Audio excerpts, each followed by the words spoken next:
محتمیم صاحبان، ان سب کو اللہ تعالیٰ اجر جزیل عطا فرمائے، ان کی محنتوں کو، ان کی کاوشوں کو، ان کی تمام کی تمام مساعی کو قبول فرمائے، اور اپنے شایان شان اللہ تعالیٰ ثواب سے ان کو اجر عطا فرمائے اور ثواب عطا فرمائے۔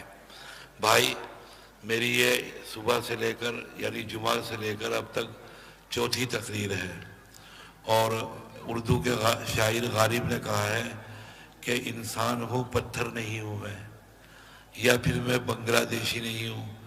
ماشاءاللہ بنگلہ دیش کے لوگوں میں بھی اور بنگلہ دیش کے حضرات علماء کرام میں بھی ایک تو روحانی قوت ہے، ان کے اندر اللہ تعالیٰ نے ان کو قوت عطا فرمائی روحانیت کے اعتبار سے۔ ایک مچھلی کی قوت ہے، اور مچھلی کی طاقت جنت کی غذا ہے، اور وہ غذا حضرات بنگلہ دیش کے لوگوں کو، عوام کو، اہل علم کو اس دنیا میں اللہ تعالیٰ نے عطا فرمائی۔ جتنی مچھلی ہم لوگ سال بھر میں کھاتے ہیں، آپ ایک دن میں کھاتے ہیں۔ ایک دن میں ایک ہندوستانی اوسطاً ایک سال میں ہندوستانی ایک زیادہ سے زیادہ 1 کلو مچھلی کھاتا ہے۔ آپ سال بھر میں کیا ایک دن میں کھا لیں گے؟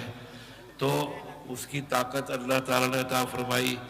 4 اور 6 جلسے کر دیتے ہیں، اور اللہ تعالیٰ ان کو ہمت عطا فرماتے ہیں۔ ہم اس کے اندر بہت کمزور واقع ہوئے ہیں۔ بہرحال یہاں پر آمد کا اور اپنی حاضری کا حق ادا کرنا ہے، حکم کی تعمیل کرنی ہے۔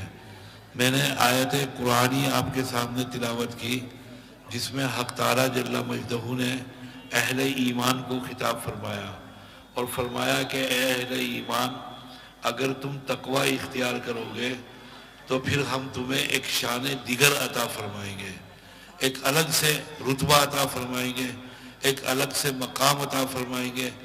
دنیا کے اندر سینکڑوں قومیں ہیں، سینکڑوں مذہب کے پیروکار ہیں، اور بہت سارے قبائل ہیں، لا تعداد اور انگنت برادریاں ہیں، ان کے الگ الگ رسوم اور رواج ہیں، لیکن فرمایا ان سب کے درمیان تمہاری شان الگ ہوگی، جدا ہوگی، ممتاز ہوگی، اور سب سے زیادہ امتیاز تمہیں حاصل ہوگا، ایک شرط کے ساتھ کہ اگر تم تقوی اختیار کرو۔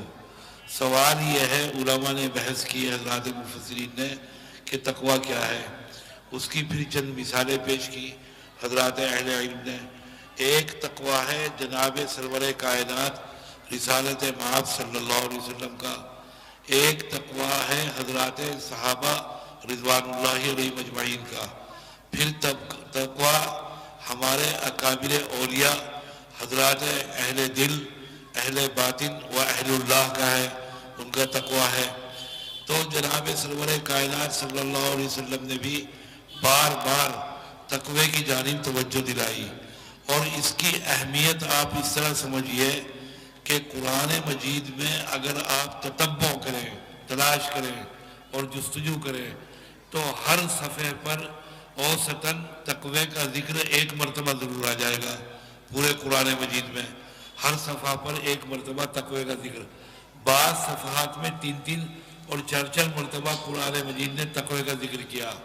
میں یہ کہنا چاہتا ہوں کہ اگر قرآن مجید کسی چیز کی جانب توجہ دلائے اور 1 ہی مرتبہ ذکر آ جائے تو وہ قیامت تک کے لیے کافی ہے۔ جائے کہ کسی چیز کی جانب قرآن مجید توجہ دلائے، مکرر دلائے، بار بار دلائے، لگاتار دلائے، اور اس کثرت کے ساتھ دلائے کہ جس کا شمار کرنا بھی ممکن نہ ہو، اس چیز کی اہمیت کا اندازہ آپ کر سکتے ہیں، تو آپ کو اندازہ ہوگا تقوی کیا ہے۔ حضرات صحابہ رضوان اللہ علیہ مجمعین میں سیدنا ابو بکر صدیق رضی اللہ تعالیٰ عنہ ٹھیک اس نہج پر ہیں، اس انداز پر ہیں، اس طریق پر ہیں جو جناب سرور کائنات صلی اللہ علیہ وسلم کا پسندیدہ طریقہ ہے۔ حضرات اہل علم نے لکھا کہ نبوت کے بعد اگر کوئی مقام ہے تو وہ مقام صدیقیت ہے۔ جناب ابو بکر صدیق کو کمال حاصل ہے، ایسا تقوی اللہ تعالیٰ نے عطا فرما دیا کہ جس کی کوئی نظیر نہیں حضرات صحابہ کے درمیان۔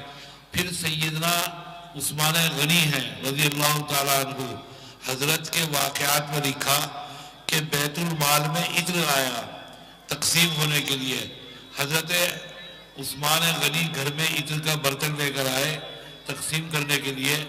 تو تقسیم کیا تمام ضرورت مندوں کو اور اہل مدینہ کو. تقسیم کرنے کے بعد حضرت کی اہلیہ نائلہ نے عرض کیا کہ حضرت ہمیں بھی کچھ ادا کیجئے, اتنی خوشبو آ رہی ہے, اتنی خوبصورت خوشبو ہے کہ ہمیں بھی اس میں سے ملنا چاہیے. آپ نے فرمایا نائلہ یہ مسلمانوں کا حصہ ہے, اہل ایمان کا, مجاہدین کا, اس میں سے تمہیں نہیں دیا جا سکتا اور یہ اس میں تمہارا حصہ نہیں ہے. عثمان غنی یہ کہہ کر تشریف لے گئے باہر. جب گھر میں واپس آئے دوبارہ تو پورا گھر خوشبو سے بسا ہوا, معطر تھا پورا گھر. تو حضرت عثمان نے دریافت کیا اہلیہ سے, نائلہ سے, کہ بھائی یہ خوشبو کہاں سے آ رہی ہے.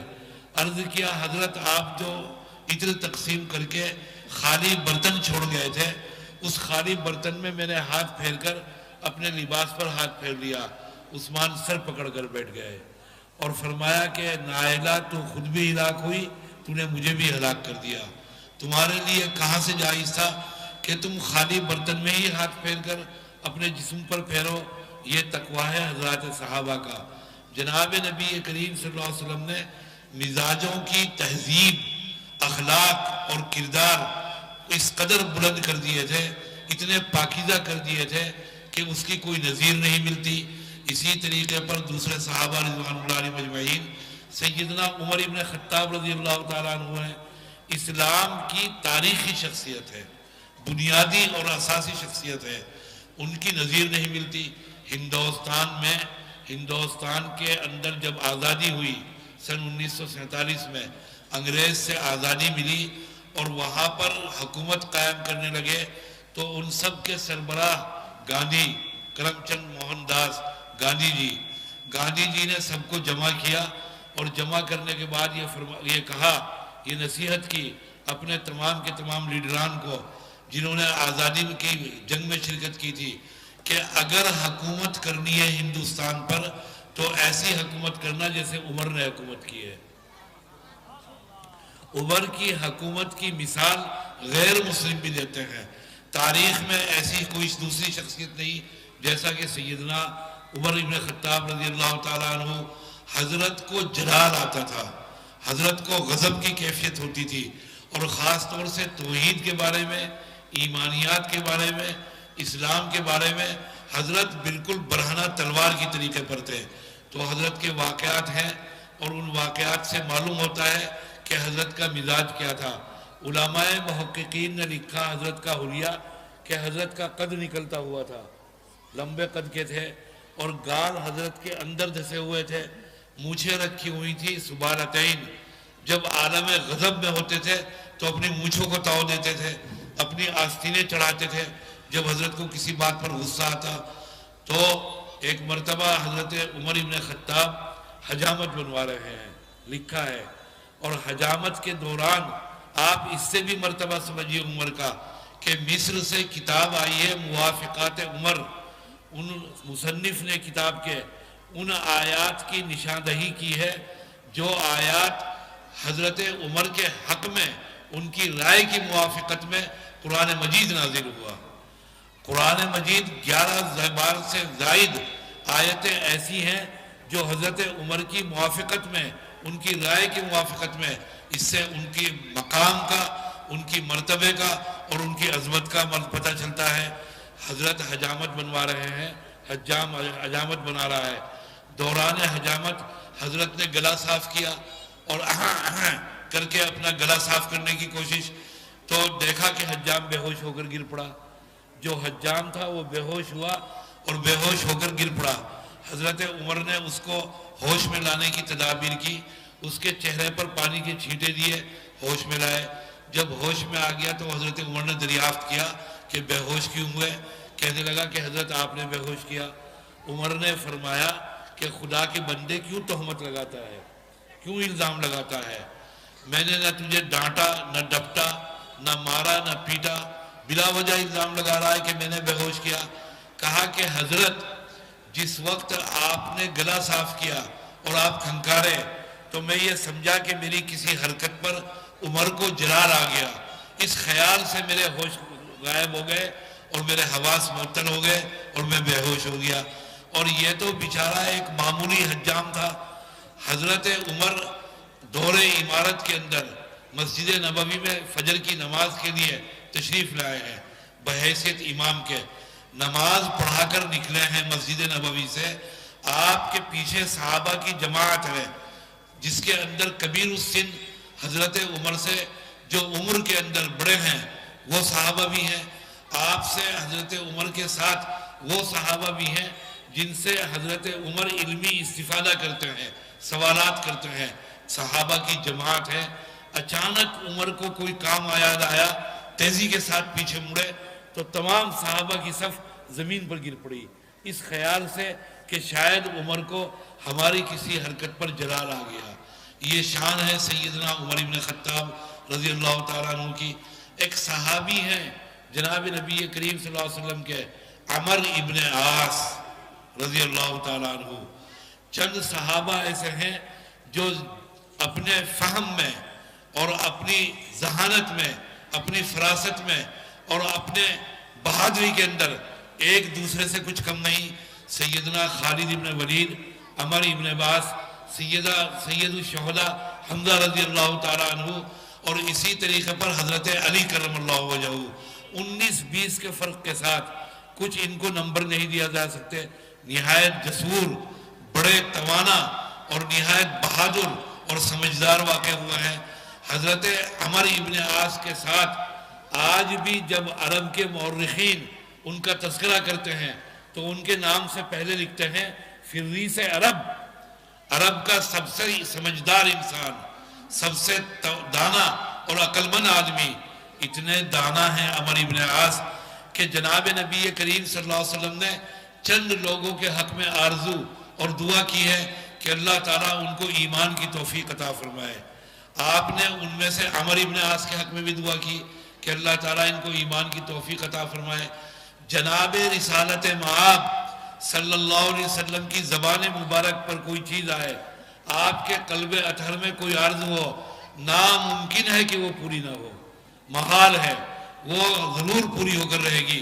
اور پھر آپ کسی کے حق میں دعا فرما دیں، ایک تیر ہے جو یقیناً نشانے پر بیٹھے گا۔ آپ نے دعا فرمائی، دعا قبول ہوئی، عمر ابن عاص آئے ہیں، اور آنے کے بعد جناب نبی کریم صلی اللہ علیہ وسلم کی خدمت میں صحابہ نے آپ کو اطلاع دی کہ عمر آ رہے ہیں۔ حدیث میں ہے کہ آپ استقبال کے لیے کھڑے ہو گئے اور آپ نے اپنی چادر مبارک بچھائی ہے عمر کے آنے پر اور ان کے استقبال کے لیے، ان کو بٹھانے کے لیے۔ جب عمر آئے تو آپ نے ارشاد فرمایا سلام کے بعد کہ کیسے آنا ہوا؟ کہا کہ یا رسول اللہ آپ کے ہاتھ پر اسلام قبول کرنے کے لیے، بیعت اسلام کے لیے۔ آپ صلی اللہ علیہ وسلم نے بعجلت تمام جلدی کے ساتھ اپنے ہاتھ آگے بڑھائے کہ کہیں ارادہ نہ بدل جائے عمر کا۔ عمر نے اپنے ہاتھ آگے بڑھائے، جب پیغمبر نے ہاتھ آگے بڑھائے عمر نے اپنے ہاتھ پیچھے کھینچ لیے۔ آپ پریشان ہوئے، جناب نبی کریم صلی اللہ علیہ وسلم، آپ کے چہرے کا رنگ بدل گیا۔ آپ یہ سمجھے کہ شاید عمر کا قبول اسلام کا ارادہ تبدیل ہو گیا۔ آپ نے فرمایا ما لکا یا عمر، بڑی پریشانی سے آپ نے پوچھا عمر کیا بات ہے، آپ نے ہاتھ کیوں پیچھے ہٹا لیے؟ کہا یا رسول اللہ میں تو شرط کروں گا، میں تو بہت ذہین اور سمجھدار انسان ہوں، میں اپنے آباء و اجداد کا، اپنے بڑوں کا، اپنے بزرگوں کا مذہب چھوڑ کر آپ کا مذہب اختیار کر رہا ہوں۔ یا رسول اللہ میرے ایسے ایسے گناہ ہیں، میں نے ایسے ایسے گناہ انجام دیے ہیں جن کو نہ میں بیان کر سکتا نہ آپ سن سکتے۔ یا رسول اللہ مجھے آپ کا مذہب قبول کر کے اور اسلام قبول کر کے کیا ملے گا؟ میں اپنے بزرگوں کا مذہب چھوڑ کر آ رہا ہوں۔ آپ نے فرمایا الا تعلم ان الاسلام یہدم ما کان قبلہ وان الہجرۃ تہدم ما کان قبلہا۔ کیا عمر تم نہیں جانتے کہ اسلام اپنے سے پہلے تمام گناہوں کو معاف کر دیتا ہے؟